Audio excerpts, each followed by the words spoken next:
Hello everyone. आज हम शुरू करते हैं क्लास 10th के इकोनॉमिक्स का चैप्टर नंबर 4। इसमें हम ऑलरेडी फर्स्ट चैप्टर और सेकंड चैप्टर और थर्ड कंप्लीट कर चुके हैं। अब हम डिस्कस करेंगे चैप्टर नंबर 4, वैश्वीकरण और भारतीय अर्थव्यवस्था। आज के विश्व में उपभोक्ता के रूप में हम में से कुछ के सामने वस्तुओं और सेवाओं के विस्तृत विकल्प हैं। विश्व के शीर्ष विनिर्माताओं द्वारा निर्मित डिजिटल कैमरे, मोबाइल फ़ोन, टेलीविज़न के नवीनतम मॉडल हमारे लिए सुलभ हैं। हमारे हमेशा भारत की सड़कों पर गाड़ियों के नए मॉडल देखे जाते हैं और वो दिन गुजर गए जब भारत की सड़कों पर केवल अम्बेसडर और फिएट कारें ही दिखाई देती थी। आज भारतीय विश्व की लगभग सभी शीर्ष कंपनियों द्वारा निर्मित कारें खरीद रहे हैं। मतलब कि जो भी टॉप कंपनीज हैं उनके द्वारा निर्मित कारें जो है भारतीय खरीद रहे हैं। अनेक दूसरी वस्तुओं के ब्रांडों में भी इस प्रकार की तीव्र वृद्धि देखी जा सकती है, कमीजों से लेकर टेलीविजनों और प्रसंस्कृत फलों तक। मतलब आप कितने टाइप के फल देखते हैं और टेलीविजन और कमीज कितनी टाइप की होती हैं, उसमें भी कितने सारे ब्रांड होते हैं।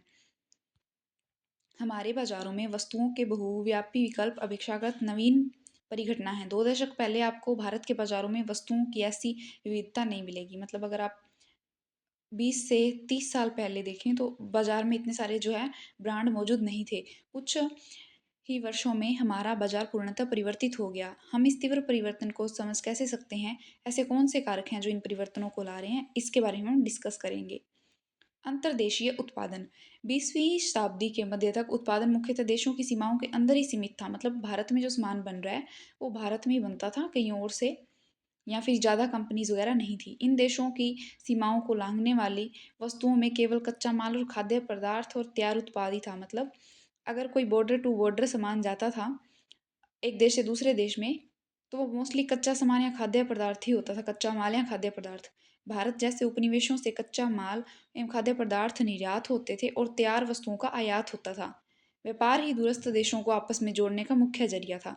यह बड़ी कंपनियों, जिन्हें बहुराष्ट्रीय कंपनियां कहते हैं, के परिदृश्य उभरने से पहले का युग था। मतलब तब जो है मल्टीनेशनल कंपनीज, एमएनसीज जो है नहीं बनी थी इतनी, ये उससे पहले का टाइम था।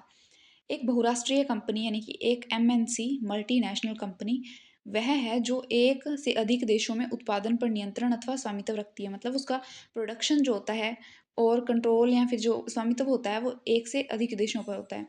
एक से अधिक देशों में उत्पादन होता है। बहुराष्ट्रीय कंपनियों में उन प्रदेशों में कार्यालय और उत्पादन के लिए कारखाने स्थापित करती है जहां उन्हें सस्ता श्रम और अन्य संसाधन मिल जाएं। मल्टीनेशनल कंपनी जो है वहां लगाई जाती है जहां सस्ता श्रम उपलब्ध हो और इसके साथ ही जो कच्चा माल वगैरह हो वो भी सस्ते में उपलब्ध हो, अन्य संसाधन उपलब्ध हों। उत्पादन लागत में कमी करने तथा अधिक लाभ कमाने के लिए बहुराष्ट्रीय कंपनियां ऐसा करती है। कोई भी चीज़ है, उत्पादन में लागत की कमी यानी कि कच्चा माल उन्हें सस्ता मिल रहा है और जो ह्यूमन लेबर है वो भी उन्हें सस्ती मिल रही है, तो जो प्रोडक्ट बनाएंगे वो सस्ते में बन जाएगा और इससे उन्हें ज़्यादा बेनिफिट होगा। इसीलिए मल्टीनेशनल कंपनीज ऐसा करती हैं। एक बहुराष्ट्रीय कंपनी द्वारा उत्पादन का विस्तार। औद्योगिक उपकरण बनाने वाली एक बहुराष्ट्रीय कंपनी संयुक्त राज्य अमेरिका के अनुसंधान केंद्र में अपने उत्पादों का डिजाइन करती है और उसके पुर्जे चीन में विनिर्मित होते हैं। फिर उन्हें जहाज में लादकर मैक्सिको और पूर्वी यूरोप में ले जाया जाता है, जहां उसके पुर्जों को जोड़ा जाता है, यानी कि असेंबल किया जाता है। तैयार उत्पाद को विश्व भर में बेचा जाता है। अब देखें, अमेरिका, चीन, मेक्सिको और पूर्वी यूरोप और उसके पुर्जों को जोड़ा जाता है। इस तरीके से कितने सारे देशों में हो गया। इस बीच कंपनी की ग्राहक सेवा का भारत से कॉल सेंटरों के माध्यम से संचालन और भारत के कॉल सेंटरों का भी वो यूज़ करते हैं। तो इस प्रकार से ये कितने सारे देशों में हो गया।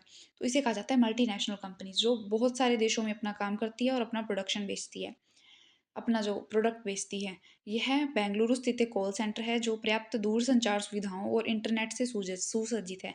विदेशी ग्राहकों को सूचना एवं मदद उपलब्ध कराता है। तो इस तरह से एक मल्टीनेशनल कंपनी अपना विस्तार करती है। इस उदाहरण में बहुराष्ट्रीय कंपनी केवल विश्व स्तर पर ही अपना सामान अपना तैयार उत्पाद नहीं बेच रही, बल्कि अधिक महत्वपूर्ण यह है कि वस्तुओं और सेवाओं का उत्पादन भी विश्व स्तर पर कर रही है। यानी कि कहीं असेंबल हो रहा है, कहीं से कच्चा माल यूज़ किया जा रहा है, कहीं से कुछ यूज़ किया जा रहा है, तो इस तरीके से वो काफ़ी देशों में उत्पादन भी कर रही है। परिणाम था, उत्पादन प्रक्रिया क्रमशः जटिल ढंग से संगठित हुई है। उत्पादन प्रक्रिया छोटे भागों में विभाजित है और विश्व भर में फैली हुई है। ऊपर दिए एक उदाहरण में चीन एक सस्ता विनिर्माण केंद्र होने का लाभ प्राप्त करता है। मेक्सिको और पूर्वी यूरोप, अमेरिका, यूरोप के बाजारों में अपनी निकटता के कारण लाभप्रद हैं। भारत में कुशल इंजीनियर हैं जो उत्पादन और तकनीकों के पक्षों को समझ सकते हैं। यहाँ अंग्रेजी बोलने वाले शिक्षित युवक भी हैं जो ग्राहक देखभाल सेवाएं उपलब्ध करा सकते हैं। वे सभी चीज़ें बहुराष्ट्रीय कंपनियों की लागत का लगभग 50-60% बचत कर सकती हैं। वास्तव में सीमाओं के पार बहुराष्ट्रीय उत्पादन प्रक्रिया का प्रसार से असीमित लाभ हो सकता है। मतलब अगर हम इस तरह से करते हैं, मल्टीनेशनल कंपनीज इसी वजह से जो है बहुत ज़्यादा लाभ कमा सकती हैं। विश्व भर के उत्पादन को एक दूसरे से जोड़ना। सामान्यतः बहुराष्ट्र कंपनियां उसी स्थान पर उत्पादन इकाई स्थापित करती हैं जो बाजार के नज़दीक हो, मतलब जो मार्केट के पास हो। कम लागत और कम लागत पर कुशल और अकुशल श्रम उपलब्ध हो, जहाँ पे ह्यूमन लेबर्स उपलब्ध हो, वो भी मतलब कम लागत पर, जहाँ उत्पादन अन्य कारकों की उपलब्धता सुनिश्चित करता हो। साथ ही बहुराष्ट्रीय कंपनियां सरकारी नीतियों पर भी नज़र रखती हैं जो उनके हितों की देखभाल करती हैं, मतलब गवर्नमेंट पॉलिसीज जो है इनके हितों की देखभाल करती हैं। इन परिस्थितियों को सुनिश्चित करने के बाद ही बहुराष्ट्रीय कंपनियां उत्पादन के लिए कार्यालयों और कारखाने स्थापित करती हैं। परिसंपत्तियां जैसे भूमि, भवन, मशीन और अन्य उपकरण की खरीद में व्यय की गई मुद्रा को निवेश कहा जाता है। मतलब इन सब चीज़ों में हम जो इन्वेस्टमेंट मतलब खरीद में जो खर्च करते हैं उसे इन्वेस्टमेंट कहा जाता है। निवेश मुद्रा को निवेश कहा जाता है।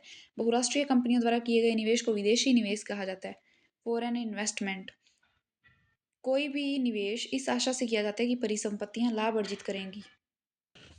मतलब कि इन्वेस्टमेंट जो है वो बेनिफिट के लिए किया जाता है कि जो एसेट्स होती हैं वो लाभ अर्जित करेंगी।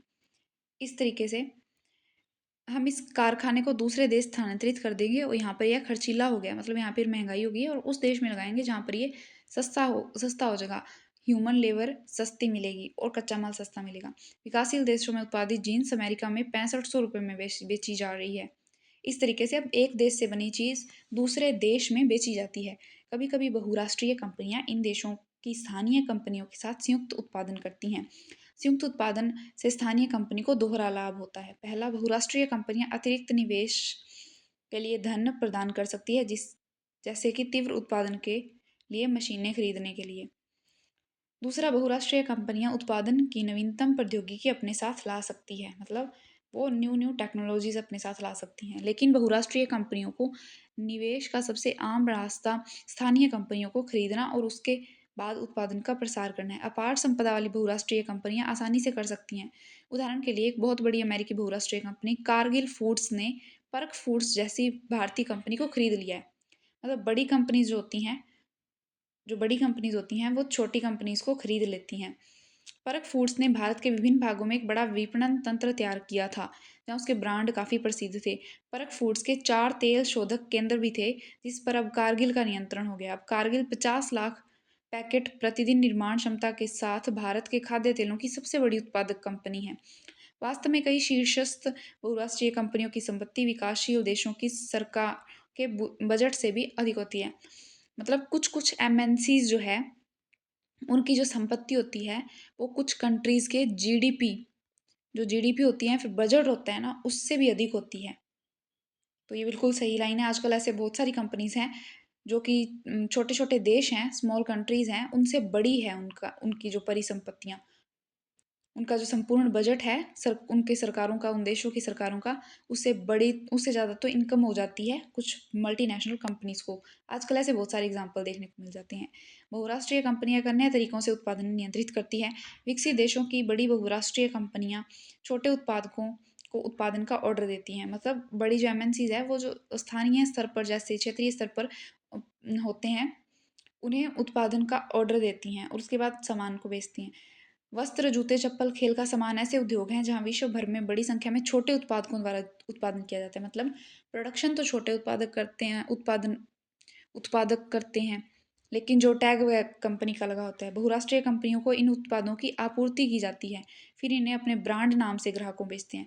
मतलब वो प्रोडक्शन तो उनका स्थानीय स्तर पर होता है, लेकिन जो एमएनसीज हैं उनका नाम, उनका ब्रांड चलता है।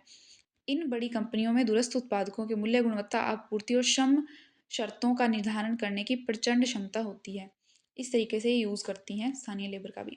इस प्रकार हम देखते हैं कि बहुराष्ट्रीय कंपनियां कई तरह से अपने उत्पादन कार्य का प्रसार कर रही हैं और विश्व भर के कई देशों की स्थानीय कंपनियों के साथ पारस्परिक संबंध स्थापित कर रही हैं।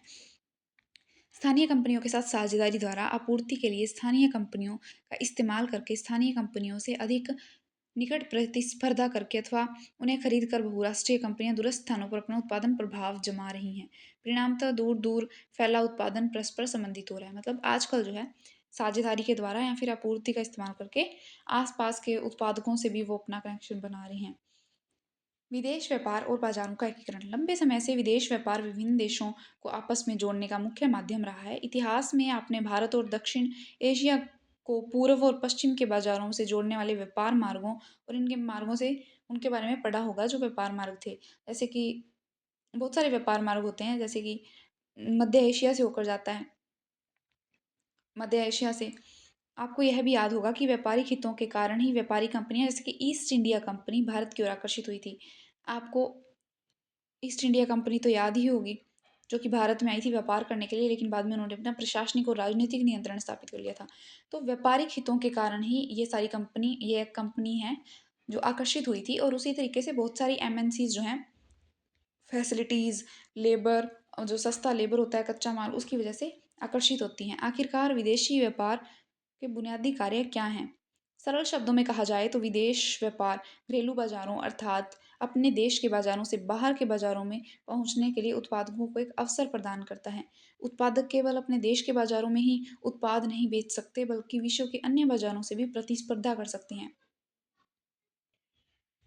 उत्पादक केवल अपने क्षेत्र में उत्पाद नहीं बेच सकते, बल्कि बाकी विश्व की जो बाजार हैं उनसे भी कंपटीशन कर सकते हैं। इसी प्रकार दूसरे देशों में उत्पादित वस्तुओं के आयात से खरीदारों के समक्ष उन वस्तुओं के घरेलू उत्पादन के अन्य विकल्पों का विस्तार होता है। मतलब सपोज कीजिए कि आपकी जगह पे एक कंपनी है, वो जो भी बनाती है आपको बस वो वैसा खरीदना ही पड़ता है, लेकिन उसकी जगह अगर आपके पास विकल्प आ जाएंगे तो आप बेटर चीज़ चूज़ करोगे।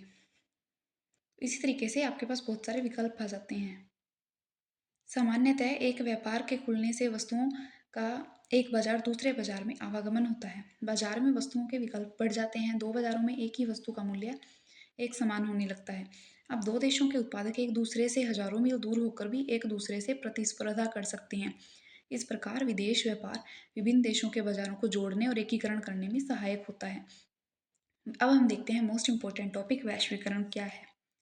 विगत 2 दशकों से अधिकांश बहुराष्ट्रीय कंपनियां विश्व के उन स्थानों की तलाश कर रही है जो उनके उत्पादन के लिए सस्ते हों। इन देशों में बहुराष्ट्रीय कंपनियों के निवेश में वृद्धि हो रही है, साथ ही देशों के बीच व्यापार विदेश व्यापार में भी तीव्र वृद्धि हो रही है।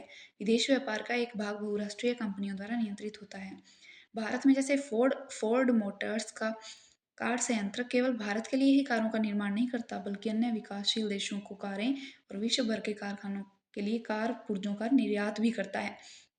इसी प्रकार अधिकांश बहुराष्ट्रीय कंपनियों के कार्यकलाप में वस्तुओं और सेवाओं का बड़े पैमाने पर व्यापार शामिल होता है। इसी तरीके से आजकल बहुत सारी जो कंपनियां हैं बड़े पैमाने पर व्यापार करने लगी हैं। वैश्वीकरण में मज़ा है, ध्यान रहे आप हमारी दुनिया से खेल रहे हैं। किसी दिन आपको इसकी कीमत चुकानी पड़ेगी। तो ये एनसीईआरटी में दिया गया है। अधिक विदेशी व्यापार और अधिक विदेशी निवेश के परिणाम स्वरूप विभिन्न देशों के बाजारों में उत्पादन का एकीकरण हो रहा है। बाजारों में और उत्पादन में एकीकरण हो रहा है, इंटीग्रेशन हो रहा है। विभिन्न देशों के बीच परस्पर संबंध और तीव्र एकीकरण की प्रक्रिया ही वैश्वीकरण है। ये आपको याद रखनी है, डेफिनेशन इसकी मोस्ट इंपॉर्टेंट है। बहुराष्ट्रीय कंपनियां वैश्वीकरण की प्रक्रिया में मुख्य भूमिका निभा रही हैं। विश्व के देशों के बीच अधिक से अधिक वस्तुओं और सेवाओं, निवेश और प्रौद्योगिकी का आदान प्रदान हो रहा है। विगत कुछ दशकों की तुलना में विश्व के अधिकांश भाग एक दूसरे के अपेक्षाकृत अधिक संपर्क में आए हैं। वस्तुओं और सेवाओं, निवेशों, प्रौद्योगिकी के अतिरिक्त विभिन्न देशों को आपस में जोड़ने का एक माध्यम हो सकता है। वैश्वीकरण जो है सेवाओं, जो सर्विसेज हैं, गुड्स है, इन्वेस्टमेंट यानी कि निवेश, और प्रौद्योगिकी यानी कि टेक्नोलॉजी, इनको आपस में अलग अलग देशों को जोड़ने का एक माध्यम हो सकता है। यह माध्यम विभिन्न देशों के बीच लोगों का आवागमन भी हो सकता है। यह माध्यम है विभिन्न देशों के बीच लोगों का आवागमन, मतलब आजकल लोग कितना ट्रैवल कर रहे हैं, तो ये भी एक माध्यम है। प्राय लोग बेहतर आय, बेहतर रोजगार और शिक्षा की तलाश में एक दूसरे से दूसरे देश में आवागमन करते हैं, किंतु विगत दशकों में अनेक ऐसे प्रतिबंधों के कारण देशों के बीच आवागमन में अधिक वृद्धि नहीं हुई है। मतलब कि अब काफ़ी सारे प्रतिबंध भी लगाए जाते हैं, जैसे व्यापार पर जो टैरिफ बैरियर्स या ट्रेड बैरियर्स लगाए जाते हैं, वैसे भी आवागमन पर बहुत अधिक प्रभाव पड़ा है। युद्ध वगैरह चलते हैं तब भी ऐसा हो जाता है कि प्रतिबंध लगाए जाते हैं, तो उसी वजह से आवागमन में कोई खास वृद्धि नहीं हुई है। वैश्वीकरण को संभव बनाने वाले कारक। प्रौद्योगिकी में तीव्र उन्नति वह मुख्य कारक है जिसने वैश्वीकरण की प्रक्रिया को उत्प्रेरित किया। जैसे विगत 50 वर्षों में परिवहन प्रौद्योगिकी में बहुत उन्नति हुई है। इसने लंबी दूरियों तक वस्तुओं को तीव्रतर आपूर्ति को कम लागत पर संभव किया है। मतलब कि टेक्नोलॉजी ने जो है लॉन्ग डिस्टेंस पर हमें जो चीज़ें भेजनी होती है बहुत दूरी पर, उन्हें बहुत फास्ट स्पीड से आपूर्ति को कम लागत पर और प्राइस भी कम, मतलब कि प्राइस भी कम लगेगा, खर्चा भी आपका कम होगा और फिर भी आप उतनी जल्दी पहुंच जाएंगे। जैसा कि आजकल आपने देखा होगा फूड डिलीवरी आपको बिल्कुल मार्केट या ठीक प्राइस पर मिल जाती है, और और इसके साथ ही home door to door delivery करते हैं और बहुत फास्ट सर्विस भी होती है। अगर आप ऑर्डर करोगे तो आपको कम से कम 15 मिनट 30 मिनट या 45 मिनट तो बहुत ज़्यादा हो गए, इतने कम टाइम में आपको डिलीवरी मिल जाती है आपके सामान की। तो इस तरीके से टेक्नोलॉजी ने बहुत चीज़ों को फास्टर किया है। वस्तुओं के परिवहन के लिए कंटेनर। वस्तुओं को कंटेनरों में रखा गया है जिससे इन्हें जहाज़ों, रेलों, वायुयानों एवं ट्रकों पर बिना क्षति के लादा जा सके। कंटेनरों से ढुलाई लागत में भारी बचत हुई है और माल को बाजारों तक पहुंचाने की गति में वृद्धि हुई है। इस प्रकार वायु यातायात की लागत में गिरावट आई है। परिणामतः वायु मार्ग में अपेक्षाकृत अधिक मात्रा में वस्तुओं का परिवहन संभव हुआ है। अब कंटेनर में डाल के भेजते हैं तो ज़्यादा चीज़ें स्टोर हो जाती है, तो उससे जो है लागत भी कम हुई है, ढुलाई लागत भी बचत हुई है, बाजारों तक सामान पहुंचाना भी जल्दी हो गया है और इसके साथ ही वायु मार्ग में वायु मार्ग में भी अधिक मात्रा में वस्तुओं का परिवहन किया जाने लगा है। इससे भी अधिक उल्लेखनीय है सूचना एवं संचार प्रौद्योगिकी का विकास। वर्तमान में दूर संचार, कंप्यूटर, इंटरनेट के क्षेत्र में प्रौद्योगिकी द्रुत गति से परिवर्तित हो रही है। दूर संचार सुविधाओं, टेलीग्राफ, टेलीफोन, मोबाइल फोन और फैक्स का विश्व भर में एक दूसरे से संपर्क करने, सूचनाओं को तत्काल प्राप्त करने और प्रवृत्ति क्षेत्रों में संवाद करने में प्रयोग किया जाता है। ये सुविधाएं संचार उपग्रहों द्वारा सुगम हुई है। तो इस तरीके से टेक्नोलॉजी में बहुत बड़ा योगदान दिया है। जैसा कि आप जानते होंगे जीवन का लगभग प्रत्येक क्षेत्र कंप्यूटरों का प्रत्येक क्षेत्र में कंप्यूटरों का प्रवेश हो गया है। आपने इंटरनेट के चमत्कारिक संसार में प्रवेश किया होगा जहाँ जो कुछ भी जानना चाहते हैं उसकी जानकारी लगभग प्राप्त कर सकते हैं और सूचनाओं को आपस में बांट सकते हैं। इंटरनेट से हमें तत्काल इलेक्ट्रॉनिक डाक यानी कि ईमेल बहुत जल्दी मिल जाता है, भेज सकते हैं और अत्यंत कम मूल्य पर विश्व भर में वॉइस मेल भेज सकते हैं। मतलब आपने देखा होगा अभी आप व्हाट्सअप जैसे ऐप्स के थ्रू जो है बातचीत कर सकते हैं। इसके साथ ही आप मेल कर सकते हैं किसी को अगर कुछ भेजना हो तो इस तरीके से चीज़ें बहुत आसान हो गई हैं पहले की तुलना। पहले जो था एक जगह से दूसरे दिन जाने में ही 15-15 दिन लग जाते थे, लेकिन अभी 5 मिनट में जो है हम मैसेज को इधर से उधर भेज सकते हैं। 5 मिनट भी नहीं लगते, 1 सेकंड लगता है। सूचना एवं संचार प्रौद्योगिकी आईटी यानी कि information technology information and communication technology ICT ने विभिन्न देशों के बीच सेवाओं के उत्पादन के प्रसार में मुख्य भूमिका निभाई है। वैश्वीकरण में संचार प्रौद्योगिकी का उपयोग। लंदन के पाठकों के लिए प्रकाशित एक समाचार पत्रिका की डिजाइनिंग और छपाई दिल्ली में की जानी है। पत्रिका का पाठ्य विषय इंटरनेट के द्वारा दिल्ली कार्यालय को भेज दिया जाता है, मतलब कि इंटरनेट के थ्रू मेल कर दिया जाता है, भेज दिया जाता है। दिल्ली कार्यालय का डिजाइनर दूरसंचार सुविधाओं का उपयोग करके लंदन कार्यालय से पत्रिका की डिजाइन के बारे में निर्देश ले सकते हैं। मतलब कुछ पूछना है कि पत्रिका का डिजाइन कैसा करना है तो जस्ट एक दूरसंचार से पूछ सकता है। डिजाइन तैयार करने का काम कंप्यूटर पर किया जाना है। छपाई के बाद पत्रिकाओं को वायु मार्ग से लंदन भेजा जाना है और यहाँ तक कि डिजाइन और छपाई के पैसे भी इंटरनेट यानी कि ई बैंकिंग सिस्टम से होंगे। द्वारा लंदन के एक बैंक से दिल्ली के एक बैंक को तत्काल कर दिया जाता है। तो इस तरीके से देखें आपकी ये काम कितना आसानी से हो रहा है। विदेश व्यापार और विदेशी निवेश का उदारीकरण। हम भारत में चीनी खिलौनों के आयात वाले उदाहरण पर वापस लौटते हैं। मान लीजिए भारत सरकार खिलौनों से आयात पर कर लगाती है, तब क्या होगा? इसका अर्थ है कि जो खिलौनों का आयात करना चाहते हैं उन्हें इस पर टैक्स देना होगा। कर के कारण खरीदारों को आयातित खिलौनों की अधिक कीमत चुकानी पड़ेगी। मतलब अगर इम्पोर्ट पर टैक्स लगाया जाता है तो उससे जो है आपकी चीज़ महंगी हो जाएगी। मान लीजिए वो 40 रुपये की कोई चीज़ उधर से आई होगी चाइना से, उस पर हमने 10 रुपये टैक्स लगा दिया तो वो बाजार में आते आते 50 रुपये तो ऑलरेडी हो ही जाएगी, तो महंगी हो जाती है, ज़्यादा कीमत चुकानी पड़ती है। चीन के खिलौने भारत के बाज़ारों में इतने सस्ते नहीं रह जाएँगे और चीन से उनका आयात स्वतः कम हो जाएगा। और मान लीजिए 50 रुपए की मिलने लगी है वो चीज़ और यहाँ हमारे लोकल मार्केट में उसको कम खरीदा जाएगा क्योंकि वो इतनी महंगी हो गई है। डायरेक्ट अगर एक चीज़ ले रहे हैं तो 10 रुपए, तो इस तरीके से महंगी हो गई है, तो हमारे मार्केट में उसकी डिमांड कम हो जाएगी। तो उसकी वजह से फिर हम उसको इम्पोर्ट भी कम करेंगे क्योंकि अब ज़रूरत ही नहीं है तो इम्पोर्ट करके क्या करना है।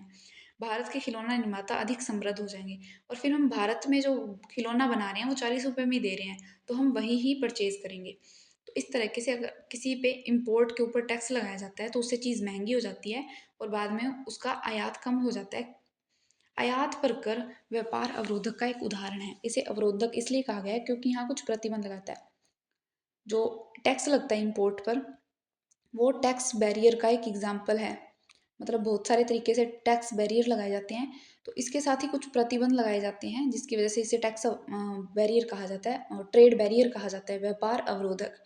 सरकारें व्यापार अवरोधक का प्रयोग विदेश व्यापार में वृद्धि या कटौती करने और देश में किस प्रकार की वस्तुएं कितनी मात्रा में आयातित आयातित होनी चाहिए, यह निर्णय के लिए कर सकती हैं। मतलब सरकारें ये तय कर सकती हैं कि कौन सी चीज़ का इम्पोर्ट कितना होगा, उस चीज़ का उपयोग किया जा सकता है इम्पोर्ट टैक्स लगाकर। अगर हमें ज़्यादा चीज़ की ज़रूरत है तो इम्पोर्ट टैक्स हम बिल्कुल कम लगाएंगे कि हमारी जनता ज़्यादा से ज़्यादा वो चीज़ खरीदे। लेकिन अगर हमें लगता है कि ये चीज़ें हम इससे हमारे लोकल लोकल जो हैं मतलब लोकल हमारा जो सामान बन रहा है हमारे खुद के देश में उस वो कम बिक रहा है, तो हम इम्पोर्ट टैक्स बढ़ा सकते हैं जिससे हमारी लोकल मार्केट का सामान ज़्यादा बिके। स्वतंत्रता के बाद भारत सरकार ने विदेश व्यापार एवं विदेशी निवेश पर प्रतिबंध लगा रखा था। स्वतंत्रता के बाद हम मतलब हमारे विदेशी व्यापार पर जो था काफ़ी प्रतिबंध लगे हुए थे और फॉरेन इन्वेस्टमेंट पे भी। देश के उत्पादकों को विदेशी प्रतिस्पर्धा से संरक्षण प्रदान करने के लिए अनिवार्य माना गया। 1950 और 60 के दशकों के उद्योगों में उदय हो रहा था। मतलब 1950-60 में उद्योगों का उदय हो रहा था और इस अवस्था में आयात से प्रतिस्पर्धा इन उद्योगों को बढ़ने नहीं देती। मतलब तब हमारे खुद के उद्योग डेवलप हो रहे थे। तो अगर ये विदेशी व्यापार ऑलरेडी होता तो हमारे खुद का जो बन रहा था सामान वो बढ़ता नहीं। इसलिए भारत ने केवल अनिवार्य चीज़ें जैसे मशीनरी, उर्वरक और पेट्रोलियम के आयात की ही अनुमति दी। इसलिए जब वो जो चीज़ें हमें बहुत ज़्यादा चाहिए थी उसी की सिर्फ अनुमति दी। ध्यान दीजिए कि सभी विकसित देशों के ने विकास के प्रारंभिक चरणों में घरेलू उत्पादकों को विभिन्न तरीकों से संरक्षण दिया। मतलब हमें जैसे-तैसे करके घरेलू उत्पादकों को संरक्षण देना होता है ताकि जो हमारे देश में जो सामान बन रहा है उसे हम प्रोत्साहित कर सकें, ना कि हर चीज़ हम बाहर से मंगवाने पर डिपेंड रहें।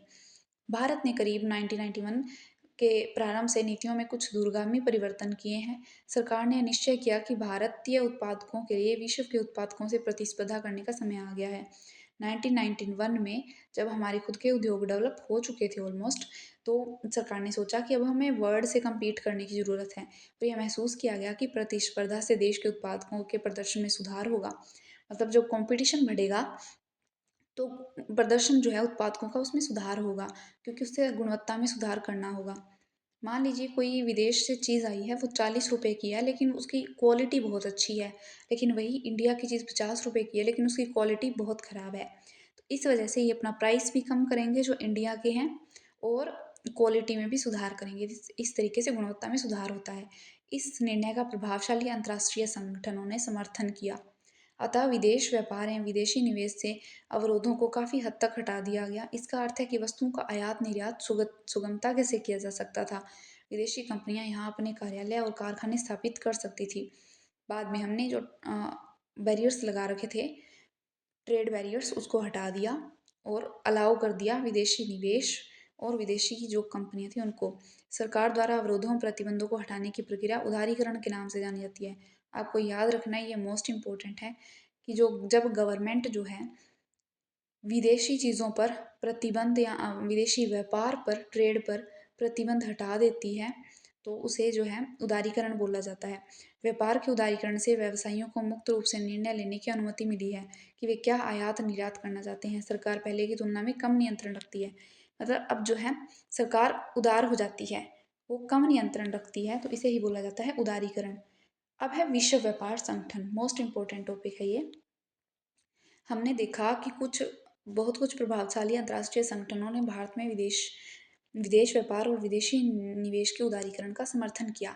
इन संगठनों का मानना है कि विदेश व्यापार और विदेशी निवेश पर सभी अवरोधक हानिकारक हैं कोई अवरोधक नहीं होना चाहिए। देशों के बीच मुक्त व्यापार होना चाहिए, फ्री ट्रेड होना चाहिए।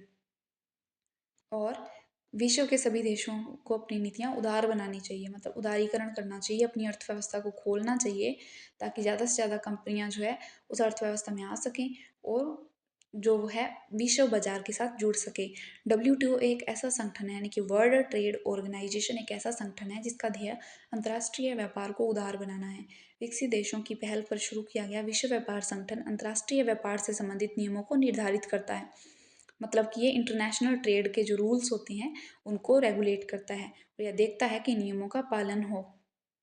वर्तमान में विश्व के 164 देश जो हैं, 164 देश जो हैं विश्व व्यापार संगठन के सदस्य हैं।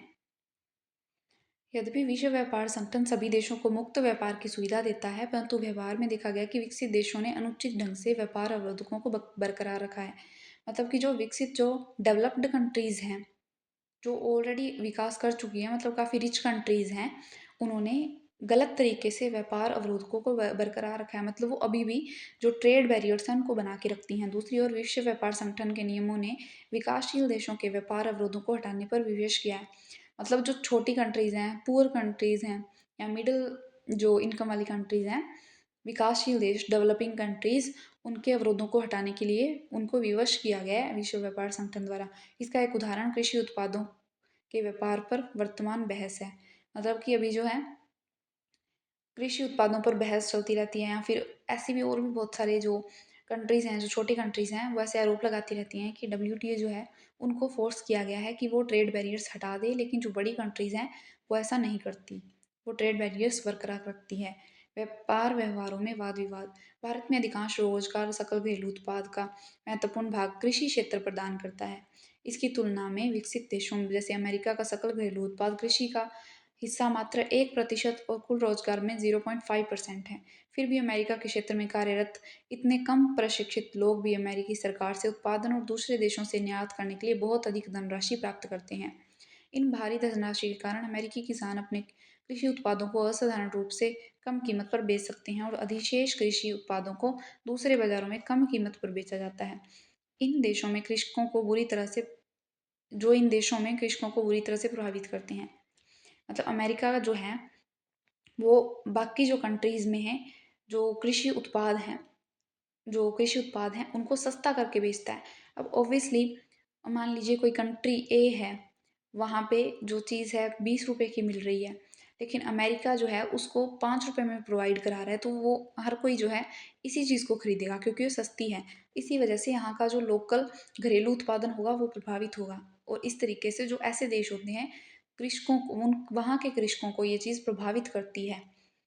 यही कारण है कि विकासशील देश विकसित देशों की सरकारों से सवाल कर रहे हैं कि हमने विश्व व्यापार संगठन के नियमों के अनुसार व्यापार अवरोधकों को कम कर दिया है, लेकिन आप लोगों ने विश्व व्यापार संगठन के नियमों को नज़रअंदाज कर दिया है, अपने किसानों को भारी धन राशि देना बरकरार रखा है। मतलब बहुत सारी कंट्रीज ऐसी शिकायत करती रहती हैं कि जो बड़ी कंट्रीज हैं WTO के नियमों को नज़रअंदाज करती हैं, लेकिन छोटे नियमों पर वो मतलब छोटे कंट्रीज पर वो नियम थोपे जाते हैं। संयुक्त राज्य अमेरिका का में एक आदर्श कपास क्षेत्र जिसमें हजारों एकड़ भूमि है और जिसका स्वामित्व एक बड़ी कॉरपोरेट कंपनी के पास है। आप लोगों ने हमारी सरकारों को अपने किसानों को सहायता देना बंद करने को कहा, परंतु आप स्वयं ऐसा कर रहे हैं। मतलब कि ऐसा कहा जाता है कि जो किसानों को सब्सिडी वगैरह ना दी जाए, या फिर किसानों को सपोर्ट करना बंद कर दे गवर्नमेंट, ऐसा छोटी कंट्रीज़ को बोला जाता है। लेकिन जो बड़ी कंट्रीज़ हैं वो ये नहीं कर रही हैं, वो किसानों को सपोर्ट कर रही हैं। तो इस तरीके से वाद विवाद ये चलते रहते हैं। भारत में वैश्वीकरण का प्रभाव। विगत 20 वर्षों में भारतीय अर्थव्यवस्था के वैश्वीकरण ने एक लंबी दूरी तय की है। इसका लोगों के जीवन पर बहुत प्रभाव पड़ा है। वैश्वीकरण और उत्पादकों स्थानीय या विदेशी दोनों के बीच बृहत्तर प्रतिस्पर्धा से उपभोक्ताओं, विशेषकर शहरी क्षेत्रों में धनी वर्गों के उपभोक्ताओं को लाभ हुआ है। इन उपभोक्ताओं के समक्ष पहले से अधिक विकल्प हैं और अब वे उत्पादों को उत्कृष्ट गुणवत्ता और कम कीमत से लाभान्वित हो रहे हैं। परिणाम ये लोग पहले की तुलना में आज अपेक्षाकृत उच्चतर जीवन स्तर का आनंद ले रहे हैं। उत्पादकों और श्रमिकों पर वैश्वीकरण का समान प्रभाव नहीं पड़ा है। मतलब वैश्वीकरण का जो है अच्छा प्रभाव तो शहरी क्षेत्रों के धनी वर्ग के लिए पड़ा है, लेकिन जो श्रमिक वर्ग है उनके लिए समान नहीं है। कोई भी चीज़ है वन थिंग फिट्स ऑल, यह रूल हमेशा काम नहीं करता। विगत 20 वर्षों में बहुराष्ट्रीय कंपनियों ने भारत में अपने निवेश में वृद्धि की है, जिसका अर्थ है भारत में निवेश करना उनके लिए लाभप्रद रहा है। मतलब अगर एमएनसीज जो हैं भारत में ज़्यादा से ज़्यादा निवेश कर रही हैं, तो इसका मतलब उनको कोई बेनिफिट हो रहा होगा, लाभ हो रहा होगा, इसलिए वो निवेश कर रही हैं। तो विगत 20 वर्षों में बहुत सारी एमएनसीज जो हैं उन्होंने भारत में निवेश किया है, इसका मतलब बहुत ज़्यादा उन्हें बेनिफिट हुआ है।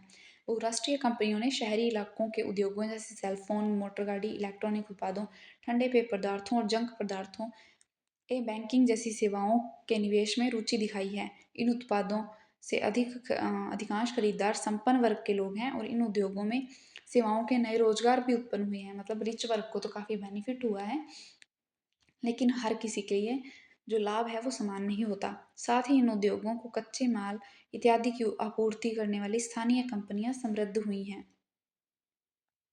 विदेशी निवेश आकर्षित करने के लिए उठाए गए कदम, मतलब कि फॉरेन इन्वेस्टमेंट को अट्रैक्ट करने के लिए कौन से जो है कदम उठाए गए हैं। हाल के वर्षों में भारत की केंद्र एवं राज्य सरकारें भारत में निवेश हेतु विदेशी कंपनियों को आकर्षित करने के लिए विशेष कदम उठा रही हैं।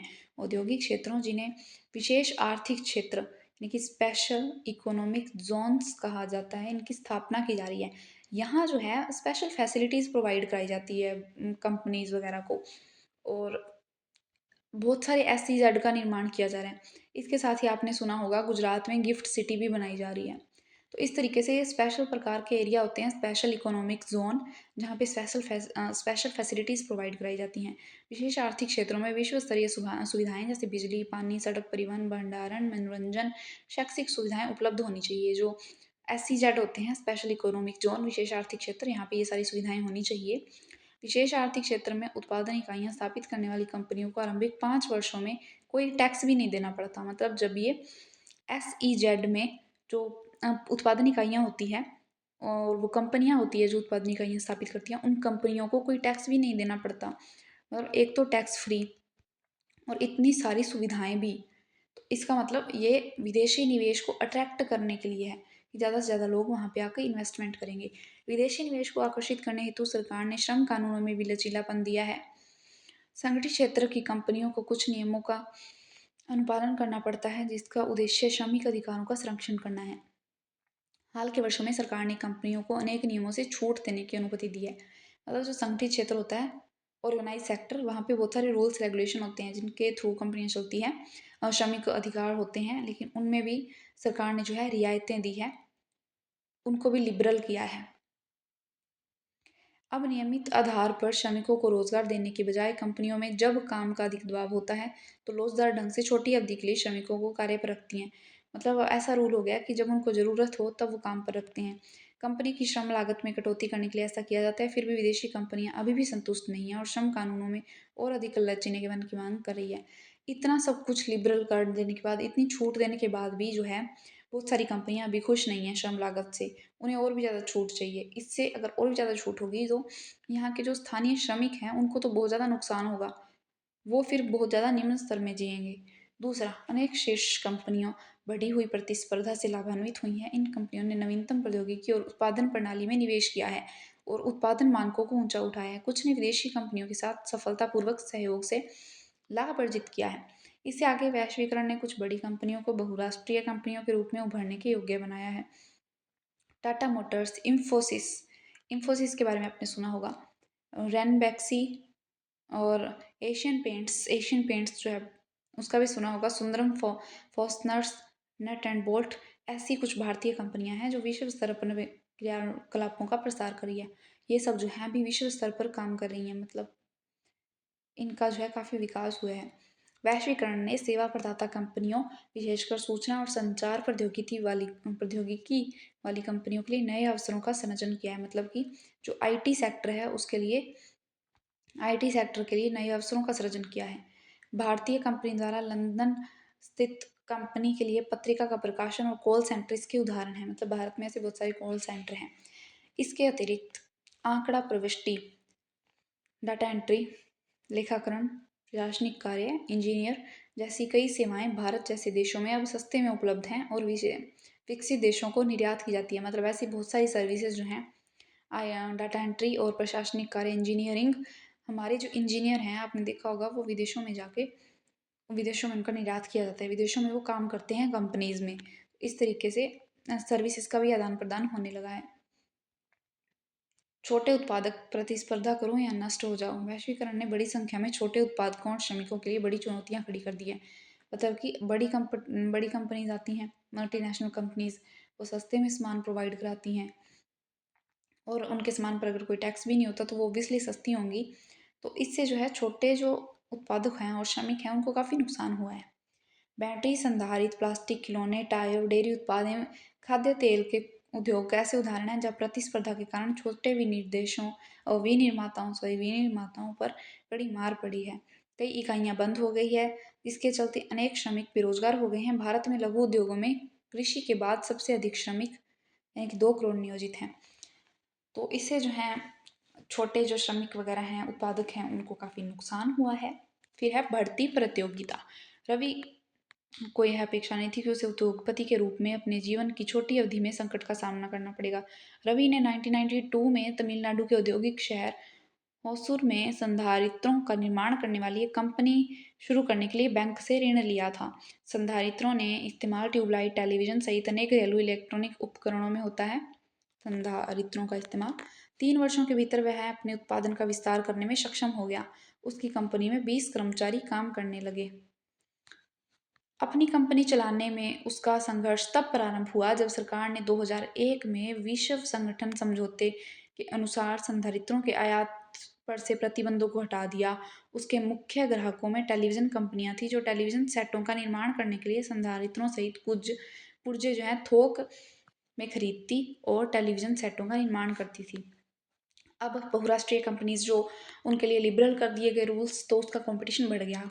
किंतु बहुराष्ट्रीय कंपनियों के ब्रांडों से प्रतिस्पर्धा ने भारतीय टेलीविजन कंपनियों को बहुराष्ट्रीय कंपनियों के लिए संयोजन कार्य करने के लिए विवश कर दिया, और उनमें से जब कुछ संधारित्र खरीदती थी तो वे इनका आयात करना पसंद करती थी, क्योंकि आयातित सामानों की कीमत रवि जैसे लोगों द्वारा निर्धारित कीमत से आधी होती थी।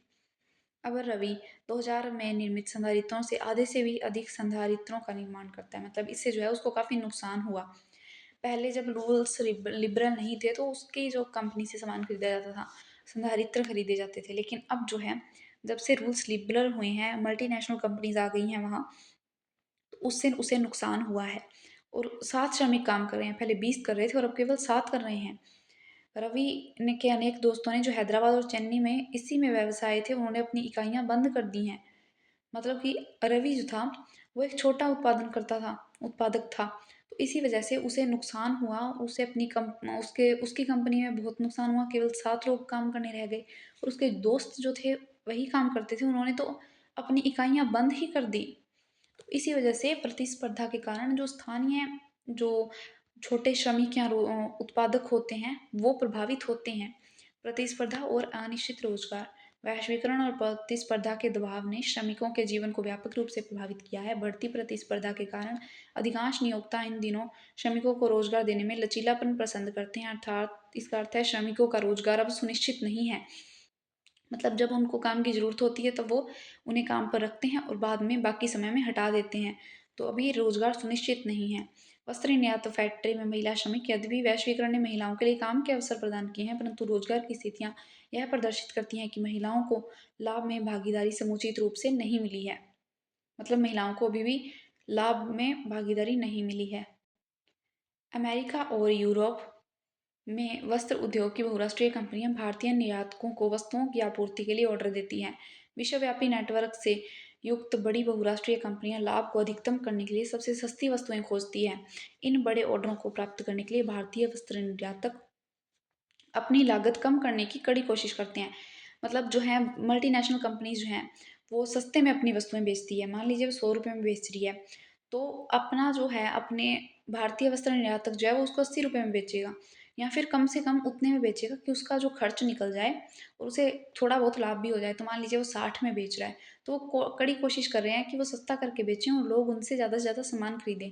चूँकि कच्चे माल पर लागत में कटौती नहीं की जा सकती, इसलिए नियोक्ता श्रम लागत में कटौती करने की कोशिश करते हैं।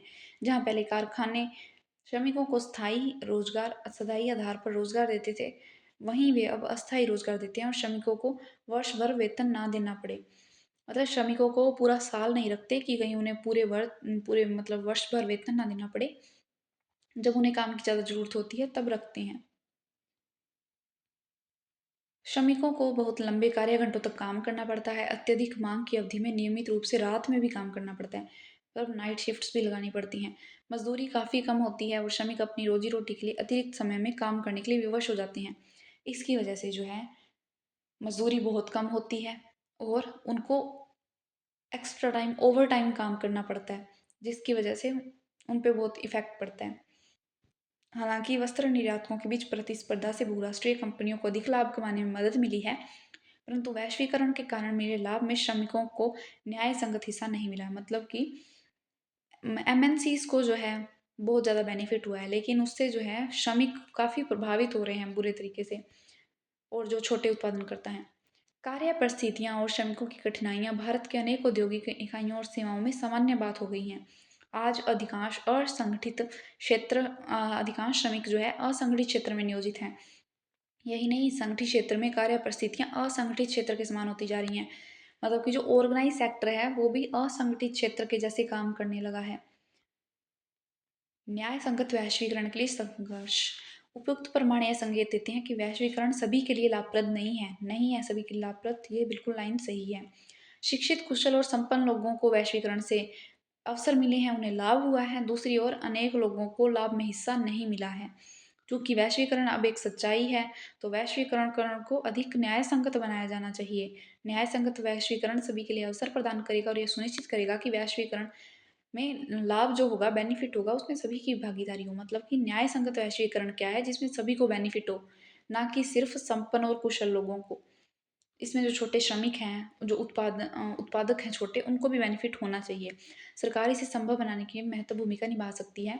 इसके नीतियों में केवल धनी और प्रभावशाली लोगों को नहीं, बल्कि देश के सभी लोगों के हितों का संरक्षण करना चाहिए। जैसे सरकार यह सुनिश्चित कर सकती है कि श्रमिक कानूनों का उचित कार्यान्वयन हो और श्रमिकों को अपने अधिकार मिले। छोटे उत्पादकों को कार्य निष्पादन के सुधार के लिए कुछ समय तक मदद कर सकती है, जिससे वे प्रतिस्पर्धा करने में सक्षम हो जाएं। मतलब जब तक वो सक्षम ना हो जाए प्रति कंपटीशन में आने के लिए, तब तक उन्हें हेल्प कर सकती है गवर्नमेंट। यदि जरूरी हुआ तो सरकार व्यापार और निवेश अवरोधों का उपयोग कर सकती है।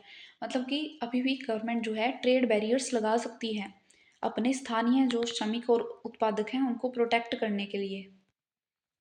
यह न्यायसंगत नियमों के लिए विश्व व्यापार संगठन से समझौते भी कर सकती है। मतलब डब्ल्यूटीओ से जो है समझौते भी कर सकती है कि जो हमारे देश के श्रमिक हैं वो प्रभावित हो रहे हैं, उनके लिए भी कुछ रूल्स रेगुलेशन हो। विश्व व्यापार संगठन में विकसित देशों के वर्चस्व के विरुद्ध समान हितों वाले विकासशील देशों को मिलकर लड़ना होगा। विगत कुछ वर्षों में बड़े अभियानों और जन संगठनों के प्रतिनिधियों ने विश्व व्यापार संगठन के व्यापार और निवेश से महत्वपूर्ण निर्णयों को प्रभावित किया है। यह प्रदर्शित करता है कि जनता भी न्याय संगत वैश्वीकरण के संघर्ष में महत्वपूर्ण भूमिका निभा रही है।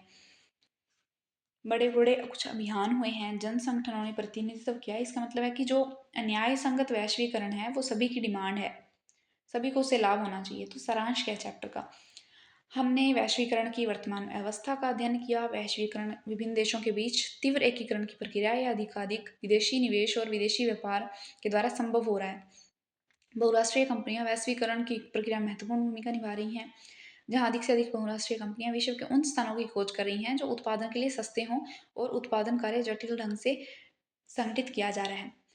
देशों के बीच उत्पादन को संगठित करने में प्रौद्योगिकी ने बहुत ज़्यादा, विशेषकर सूचना प्रौद्योगिकी यानी कि आईटी सेक्टर ने भूमिका निभाई है। साथ ही व्यापार और निवेश उदारीकरण ने व्यापार और निवेश अवरोधकों को हटाकर वैश्वीकरण को सुगम बनाया। मतलब जब से गवर्नमेंट ने जो है ट्रेड बैरियर्स हटाए हैं, 1991 से लिबरलाइजेशन किया है, उदारीकरण किया है और वैश्वीकरण को बढ़ावा दिया है, तब से जो है वैश्वीकरण हुआ है।